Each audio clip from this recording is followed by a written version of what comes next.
여기에 3만 불가치의 아주 향기로운 향유가 하나 놓여 있습니다. 그리고 바로 그 옆에는 12,000불 정도의 은뭉치가 있습니다. 향유와 은뭉치, 여러분들의 생각 속에서 떠오르는 사건이 있으신가요? 네, 이 향유는 바로 예수님의 발에 그분을 향해서 주체할 수 없는 사랑을 담은 선물로서 부어드린 향유입니다. 12,000불 정도의 은 30세겔은 가룟 유다가 예수님의 몸값으로 받은 돈입니다. 예수님의 발에 향유를 부은 여인에 대해 이런 기록이 있습니다. 그녀는 향유를 예수님의 발에 부음으로써 그곳에 입을 맞춤으로써 우리 주님의 몸에 자신의 향기를 덧입히고자 한 것 같다. 그런 식으로 그녀는 언제나 그분과 함께하면서 그분을 돌봐드리고 싶어 했다. 그녀는 주님을 향한 사랑으로 그렇게 행동했고, 그리하여 주님과 헤어지더라도 그분이 자신과 함께하고 있다고 생각할 수 있었다. 여인이 향유를 본 사건은 이 세상에서 통용되는 선물을 주면 선물을 받는 선물 교환의 원리를 부수는 사건이라고 합니다. 옥합을 깨트린 여인처럼 우리도 예수님의 발에 우리의 사랑을 담은 선물을 내어드리고 싶습니다. 예수님께서 우리에게 자신의 생명으로 주신 그 선물은 값을 매길 수 없는 선물입니다. 그 피가입니다. 주님이 가신 길 골고다 십자가 나의 죄 인하여 홀로 가신 길 걸음걸음마다 흘리신 그 피가 나의 더러운 죄 사하셨네. 상한 나의 마음 지친 나의 영혼 주님의 십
주님, 당신을 닮게 하소서.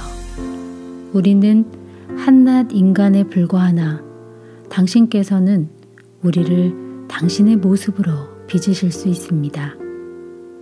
당신께서 몸소 피조물의 몸을 입으셔서 아버지께 영광을 돌리셨으니 온 세상은 우리가 당신과 같이 될 수 있다는 가장 경이로운 증거를 알게 되었습니다. 아버지께서 예수를 통하여 우리에게 주신 그 은총을 우리가 입게 하소서. 당신의 신성에 참여하게 하소서. 우리 마음의 문을 열고 들어오셔서 우리의 본질과 인격을 당신으로 가득 채우소서.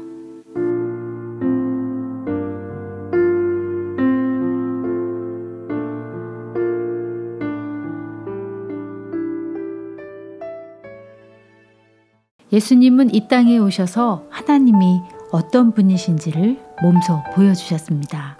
우리 하나님은 사랑을 얻기 위해서 우리가 두려움으로 나아가야 하는 신이 아닙니다. 그분은 우리를 사랑하셔서 우리에게 찾아와 주셨고요. 생명까지 주시는 사랑을 보여주신 분이시죠. 사순절은 그래서 더욱 우리에게 축복의 시간임을 고백하게 하십니다. 오늘 프레젠스 LA 라디오 방송 이번 시간은요, 초대 손님의 시간을 바로 가져보겠습니다. 채널 이름이 참 예쁩니다. 행복한 채널인데요. 행복한 오드리 님이 오늘 초대 손님으로 와주셨습니다. 함께 만나보시죠.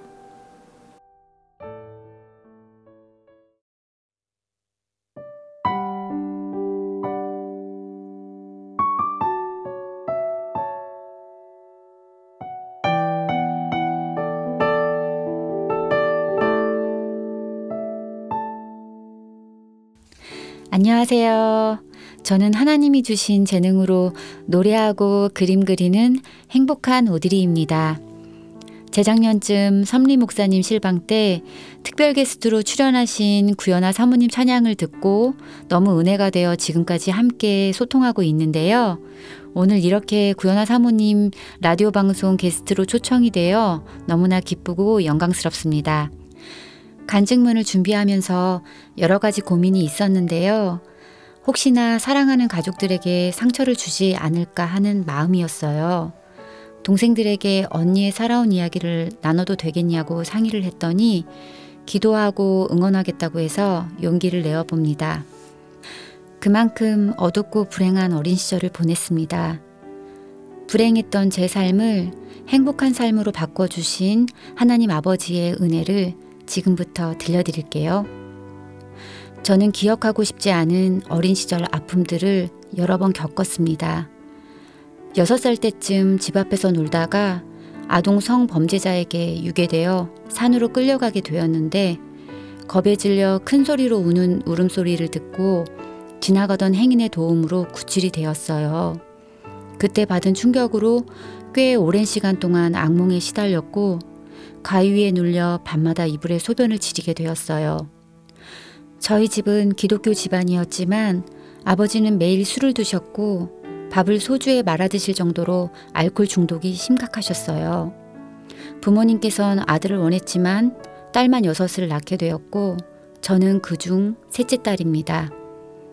둘째 언니는 어릴 때 열병으로 몇 번씩 죽었다 살아나곤 했는데 그 때문인지 성장이 느렸어요. 부모님께선 언니의 보호자가 필요했기에 국민학교를 저와 같이 입학시켰고 그때부터 저는 언니의 보호자 역할을 해야만 했어요.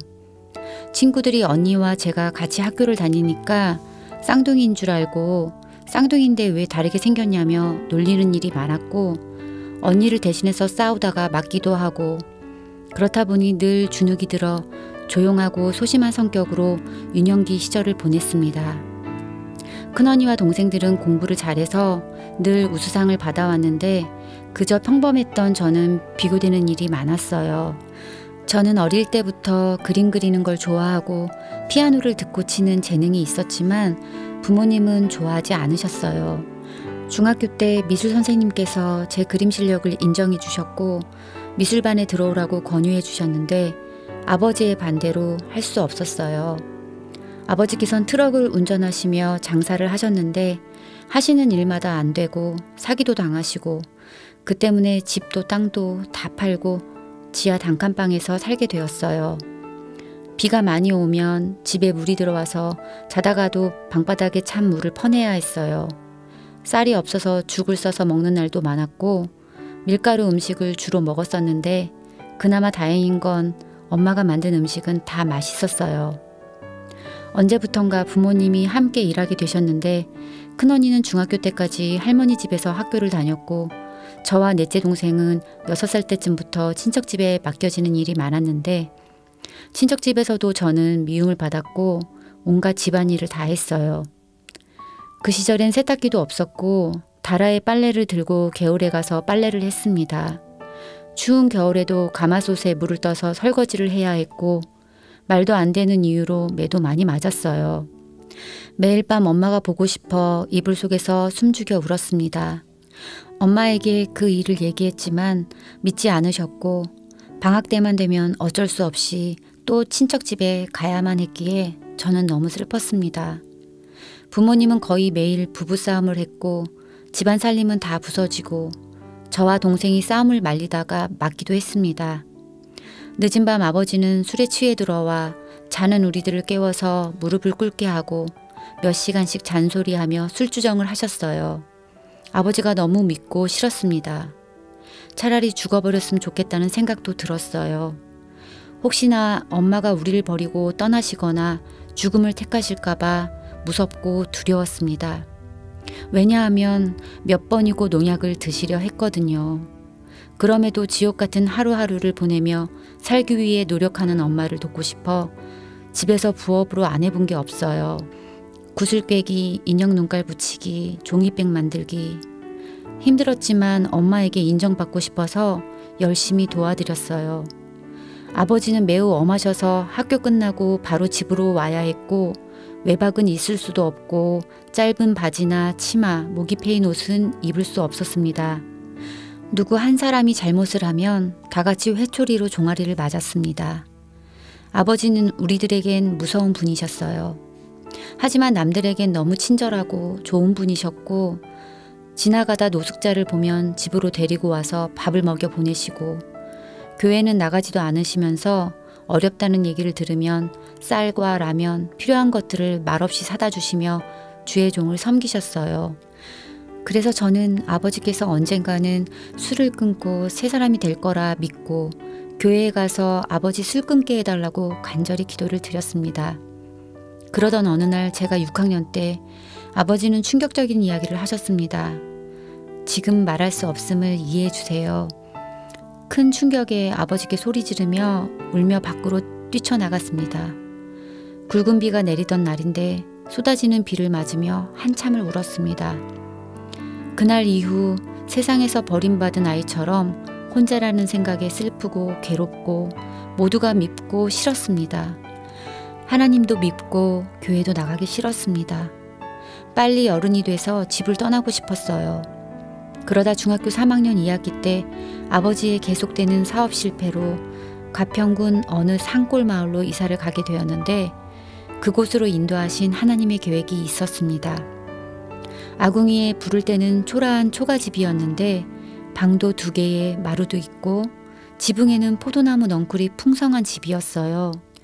늘 어두운 지하에서 살다가 사방이 트이고 푸른 나무와 숲 그리고 개울과 햇빛이 들어오는 밝은 집을 보니 너무너무 좋았어요. 눈이나 비가 많이 오면 학교를 갈 수 없을 정도로 열악한 곳이었지만 맑은 공기와 시원한 계곡물이 있는 아름다운 곳이었어요. 처음엔 아이들의 텃세로 마음고생도 했지만 곧 좋은 친구들도 사귀고 점점 시골 생활에 익숙해지기 시작했어요. 가까운 곳에 큰 교회가 있었는데도 엄마는 걸어서 1시간 정도 걸리는 작은 교회로 우리를 데리고 다니셨어요. 가정집에서 예배를 드리는 개척교회였는데 어른아이 할 것 없이 방언으로 기도하는 성령 충만한 교회였어요. 처음엔 무섭기도 해서 적응하기 힘들었지만 차츰 적응이 되었고 그해 중학교 3학년 겨울방학 때 하늘산 기도원으로 수련회를 가게 됩니다. 하늘산 기도원은 성령의 임재가 충만하기로 유명한 곳이었어요. 첫날부터 아이들이 불이 붙기 시작했고 제 동생도 방언으로 기도하게 되었는데 제게는 아무 일도 일어나지 않았어요. 역시 나는 하나님도 버리셨다는 생각에 화가 나고 더 이상 기도를 할 수 없었습니다. 마지막 밤 집회날에도 아무 반응이 없던 저는 아주 솔직한 심정으로 하나님께 기도를 드렸습니다. 하나님이 계신 건 알겠는데 왜 나는 사랑하지 않으시는지, 왜 다른 사람은 방언도 주시면서 내겐 안 주시는지, 왜 나를 이 세상에 태어나게 하셔서 힘든 삶을 살게 하시는지 하나님께 소리 지르며 따지듯이 토해내어 울었습니다.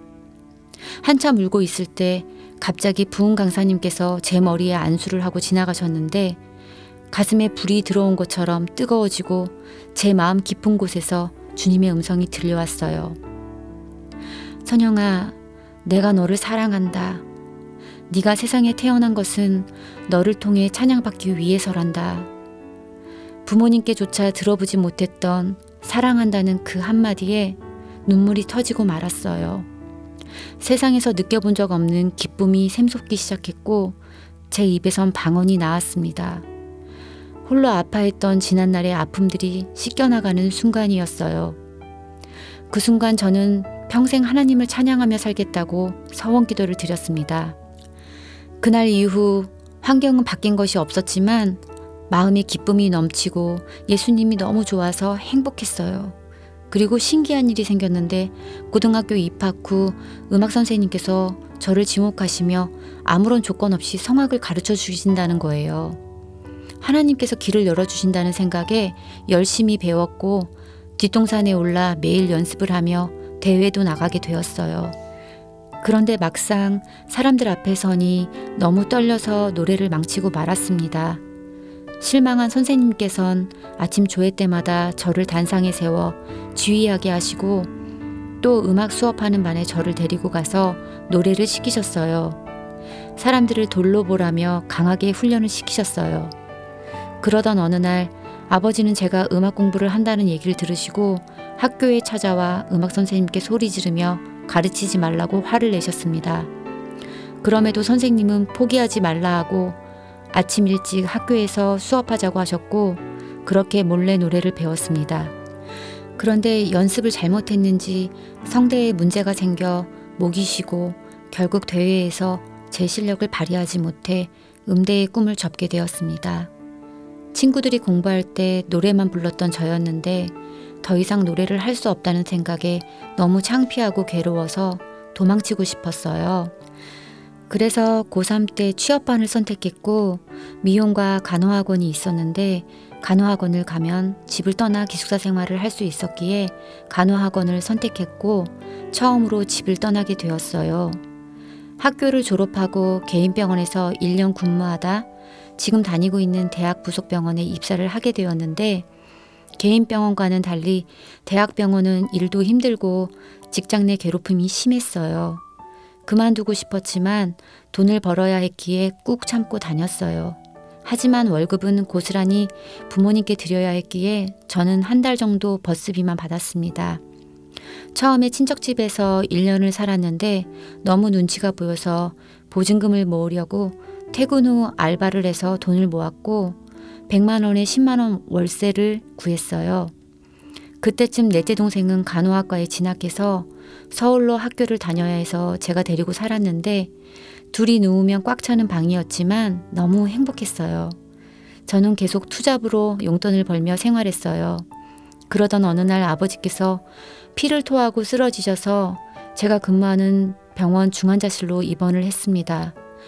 늘 반복적으로 입원을 하셨기에 이번에도 곧 퇴원해서 집으로 가실 줄 알았는데 간경화로 위장 내 출혈이 너무 심각했고 의식도 없고 출혈은 멈추지 않았습니다. 응급수술도 받았지만 계속된 출혈로 수혈을 300개나 맞으시며 손발은 묶인 채 그렇게 고통스럽게 누워만 계셨어요. 중환자실엔 보호자 출입이 어려웠지만 저는 직원이라 아버지의 힘겨운 모습을 가장 많이 지켜보았습니다. 그토록 밉고 싫어했던 아버지지만 너무나 가슴이 아팠고 하나님께 제발 살려달라고 울며 매달려 기도를 드렸습니다. 아버지께 들을 얘기도 있고 해줄 말도 있는데 이대로 그냥 떠나실까봐 두려웠습니다. 아버지께서 떠나시던 날이 주일이었는데 토요일 아침부터 이 찬송이 계속 가슴속에서 들리고 눈물이 나왔어요. 평소 아버지께서 술에 취해 울며 부르시던 찬송가입니다. 멀리 멀리 갔더니 처량하고 고단하며 슬프고 또 외로워 정처 없이 다니니 예수 예수 내 주여 지금 내게 오셔서 떠나가지 마시고 길이 함께 하소서. 아무래도 하나님께서 아버지께 들려주라는 사인 같아서 바로 병원으로 달려가 동생과 함께 이 찬양을 귀에 들려드리고 아버지 이제 주님께서 돌아오시래요. 회개하시고 주님 품에 안기세요. 아빠 마음 아프게 해드려서 미안해요. 아빠 사랑해요. 그 순간 아빠의 두 눈에는 눈물이 흐르고 있었어요. 의사들은 의식이 없다고 했지만 저는 확실히 알아들으셨음을 확신합니다. 그날 의사 선생님께서 오늘 운명하실 것 같으니 결정을 하라고 해서 가족 모두가 아버지를 집으로 모시기로 결정하고 호흡기를 떼고 구급차로 집으로 모셨습니다. 집에는 평소 아버지를 위해 기도해 주신 목사님 3분과 교회 성도님들이 함께 해주셨고 임종 예배 속에서 아버지는 얼굴빛이 환해지시며 눈을 감으셨어요. 아버지께서 소천하시고 1년 동안은 못해드린 것만 생각나고 힘겨워하시던 모습이 계속 떠올라서 매일 눈물로 보냈던 것 같아요. 그때까지 저는 하나님의 계획이 무엇인지 깨닫지 못했었는데 한 가지 확실한 건 아버지를 위해 저를 이 병원에 먼저 보내셨다는 사실입니다. 가정 형편이 어렵기 때문에 병원비가 만만치 않았어요. 직원 가족 혜택으로 병원비 50% 감면을 받았고 제가 어렵게 사는 것을 아시고 의사 선생님께서 최소한의 처방을 내주셨어요. 직장 동료분들과 주변 분들을 통해 수혈증 300개가 채워져 수혈비를 하나도 내지 않았습니다. 그리고 그토록 간절히 기도했던 아버지의 구원을 저를 통해 이루어 주셨습니다. 또한 하나님께서는 저를 이 직장에서 찬양하는 자리마다 세워주시고 한 달마다 병동 순회 찬양과 로비에서 공연을 하게 하셨습니다. 그때는 깨닫지 못했지만 하나님께서는 제 서원 기도를 이미 이루고 계셨어요. 저는 올해 이 직장에서 28년차 근무를 하고 있는데요. 지난 26년간 계속 환자와 직원을 위한 공연을 진행했고 지금은 코로나 때문에 더 이상 공연을 못하게 되어 유튜브를 시작하게 되었습니다. 저는 찬양사역자가 되는 게 하나님이 원하시는 일이라 생각했지만 하나님의 뜻은 제가 있는 삶의 자리에서 예배하기 원하신다는 사실을 깨닫게 하셨어요. 그리고 감사하게도 그림의 꿈도 유튜브 통해 이루게 하셨어요. 아버지가 돌아가신 후 또 시련이 찾아오지만 견디게 하시고 어렸을 때 받은 상처들을 말끔히 치유하는 기적도 경험하게 하셨어요.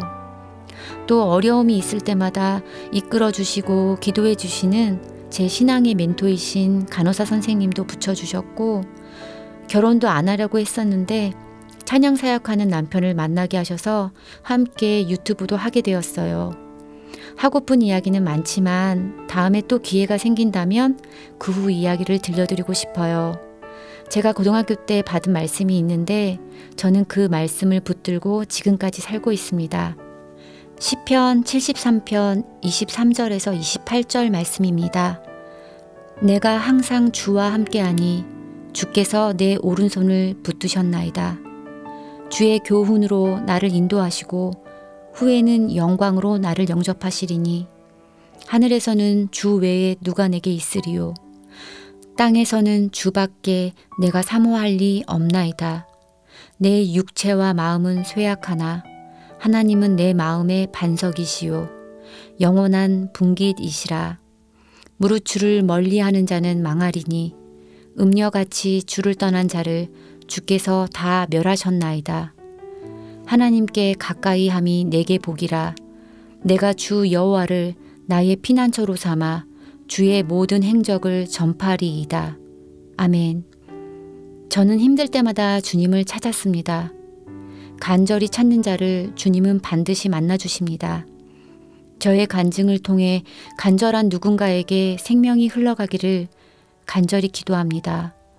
보잘것없고 초라한 인생을 살리시고 찬양하는 자로 살게 하신 하나님 아버지께 찬양과 영광을 올려드립니다.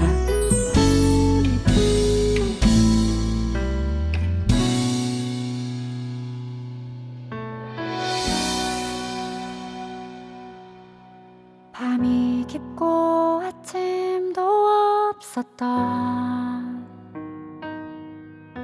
그 끝도 없는 터널 속으로 나 자신이 날 가둬놓고 정처 없이 걷고 있었네. 내 영혼이 지쳐서 헤맬 때 그 날개 아래 쉬게 하셨고 괴로움에 숨어서 울 때에 주의 눈물이 무릎을 적셨네. 내 신음이 기도가 되어 당신의 귀에 닿고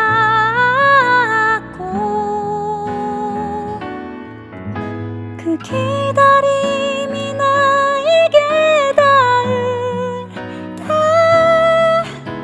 비로소 나는 알게 되었네. 그가 오신 이유, 나를 택한 이유, 정말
기다림이란 찬양이었습니다.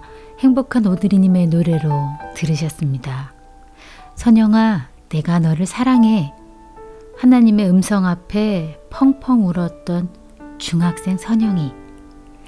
방송을 준비하면서 오드리님의 간증을 먼저 들은 저는요, 너무 고맙다는 말을 하고 싶었습니다. 그 어려운 시간들을 지나 지금까지 걸어와 준 것이 너무 귀하고 또 고마웠습니다. 오늘 노래의 가사처럼 끝도 보이지 않는 터널 같은 때가 많았다고, 영혼이 지쳐서 헤맬 때 주님의 날개 아래 쉬었다고, 신음이 기도가 되어 주님의 귀에 닿았고, 수많은 기다림의 밤을 지나 주님이 오신 이유를, 자신을 택한 이유를 알게 되었노라는 이 노랫말이 자신의 삶의 고백 같았다고 하였습니다. 오늘 함께 나눠주신 오드리님의 모든 삶의 시간들, 그 소중한 나눔에 너무 감사합니다. 오드리님을 통해서 예수님의 생명이 흘러가고 있네요. 프레젠스 LA 라디오와 함께 해주고 계시는 청취자 여러분, 여러분들은 그리스도의 편지이십니다. 예수님께서 그 사랑을 우리 마음의 비에 새기셨습니다. 여러분들을 통하여 그리스도의 생명이, 기쁨이, 사랑이 흘러갈 것입니다. 너는 그리스도의 향기라 찬양을 끝곡으로 보내드리면서요, 저는 다음 시간에 다시 찾아뵙겠습니다.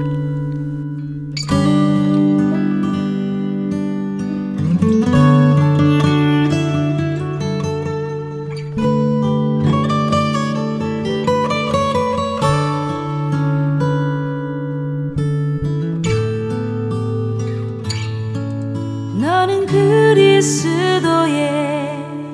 향기라. 너는 그리스도의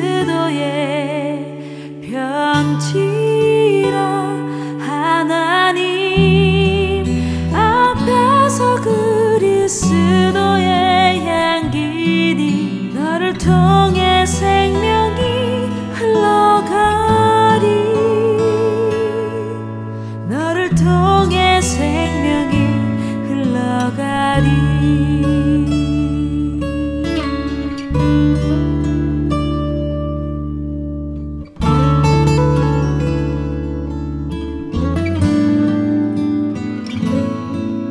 너는 그리스도의 향기라.